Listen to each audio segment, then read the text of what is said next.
London is a busy city. Streets are lined with buildings of all sorts of interesting facades, with bright colours bursting out of the glass windows of the shops on the first floor. Cars are jammed in the streets. People of all walks of life crowd the pavements. They're all wearing different clothes with different colours. All that said, when you walk through the streets, it's a lot to take in. Imagine, after all that, you walk into this. Under the light of an enormous synthetic sun, everything melts away. The haste and overwhelming nature of the city outside are completely absent in the vast space of the turbine hall housing this installation. Looking around, everything is painted a warm yellow. With backlighting of the sun, people become dark silhouettes and lose their features entirely. The process of witnessing Olafur Eliasson's works is like seeing into a different dimension. Olafur Eliasson was born 5th February 1967 in Copenhagen, Denmark, and he grew up in Iceland and Denmark and studied at the Royal Danish Academy of Fine Arts from 1989 to 1995. He is an incredibly successful big-name artist with an absurdly large collection of works and exhibitions. He is recognized around the globe and has acquired many awards for his works. Right now, he lives and works out of Berlin and has Studio Olafur Eliasson and Studio Other Spaces. Subject matter and themes. Nature is at the core of Olafur Eliasson's works.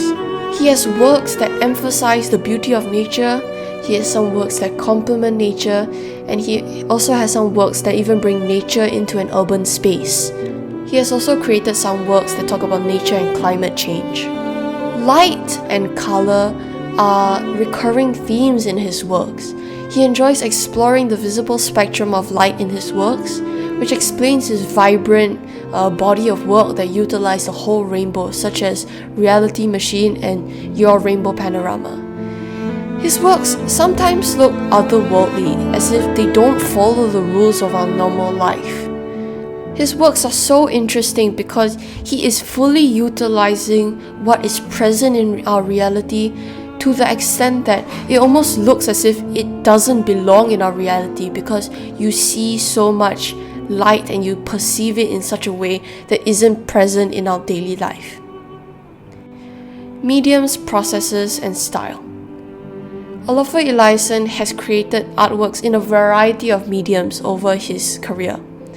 He has used more traditional mediums such as pencil, acrylic, and watercolor to create paintings, and he has also dabbled in photography. However, he is most known for his incredibly large-scale mixed media installation artworks. For these, he uses materials like metal, glass, and also uses technology to play with light and his materials.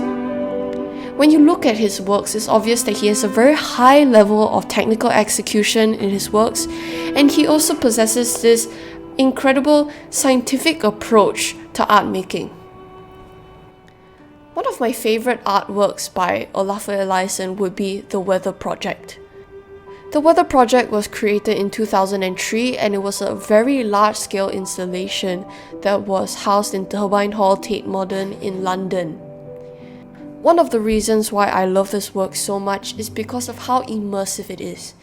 With its large scale, it is an artwork that the viewer can actually step into and be a part of as a very small unit. The mist, along with the monofrequency lights that color the entire room purely yellow, just make for this surrounding and immersive experience that the viewer is sort of like submerged in and even trapped in.